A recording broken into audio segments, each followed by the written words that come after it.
I'm Jeanine Graf, and I have been the wife of several Jaguar projects. I'm Daniel Graf, and I fell in love with Jaguars back in the late 1950s.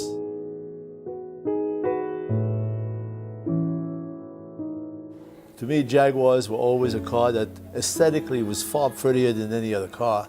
And from a performance point of view, they were far better than Porsches. So I've been a Jaguar fan ever since.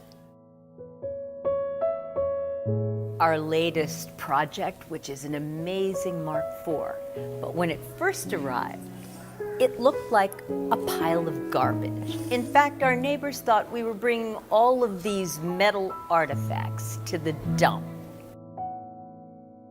Mark IV is a unique car because this is a 1948 Mark IV.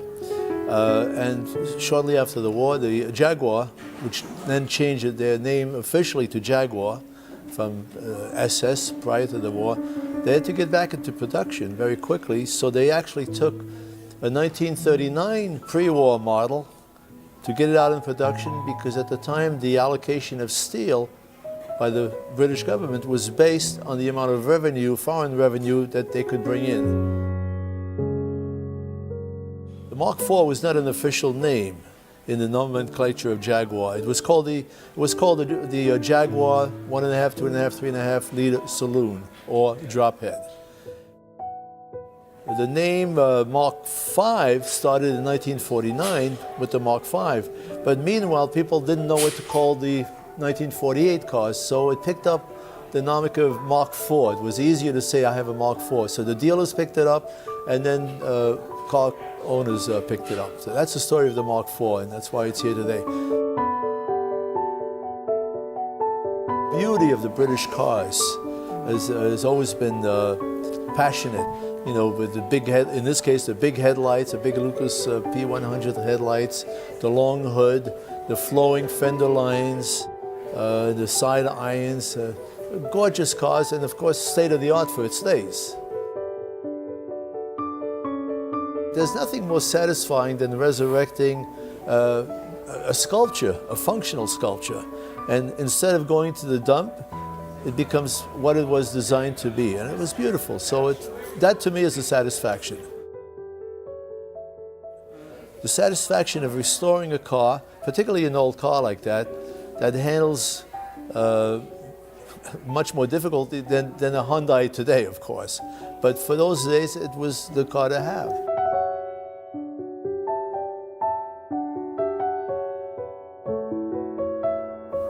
It's at least half the satisfaction for me to restore a car. The other half, driving it, you know, there's other Jaguars that are more fun to drive, such as the 150, the E-Type, and the later Jaguars. So that's why it's here today, as a proud trophy of the final work. I always get dirt under my fingernails. I have worn black gloves at times to dig through flea markets, thingamabobs. I may not know what it's called, but if you see them all in boxes as this Mark IV arrived. Now imagine this. It looked like when they unpacked all these boxes with U-Bahn coffee cans from the 60s, parts inside, cat food cans, boxes. It looked like an episode of Hoarders. And you know, people just can't imagine, unless you have that kind of a brain that can see exactly where the windshield should go. Now this car had a lot of surprises, and some were fascinating. Not my department, but his. So we search all over the world, and by doing so, we meet a lot of friends. People who are willing to help, people who are giving you advice, people who are really knowledgeable about this car. There's not that many people left. One of them is in England, another one is in Australia. So you can see how far I went. Australia, South Africa, England, West Coast, East Coast, Canada. It's fun.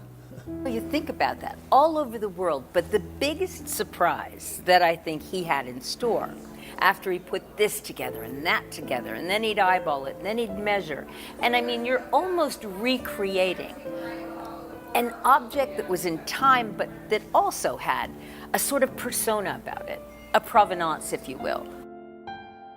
When you put on the bumpers, or when you put the hood on, when you put on the headlights, these are different phases.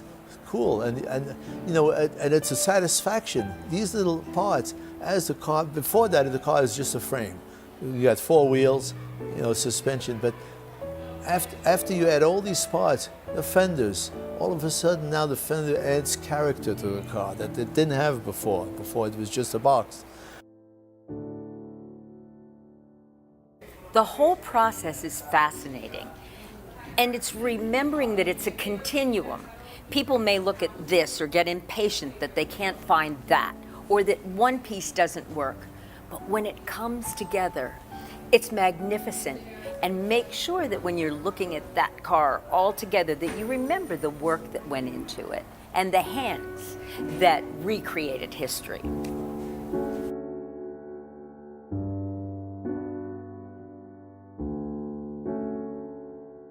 But as a piece of advice for anybody who undertakes a project like that, it's got to be done with passion. The value is second and third. It's not important. It's the fun part that's important. That's the advice, yeah. If you're giving advice about restoring a Jaguar, remember, these are sculptures. And you have to listen to Winston Churchill, never, never, never give up. Right?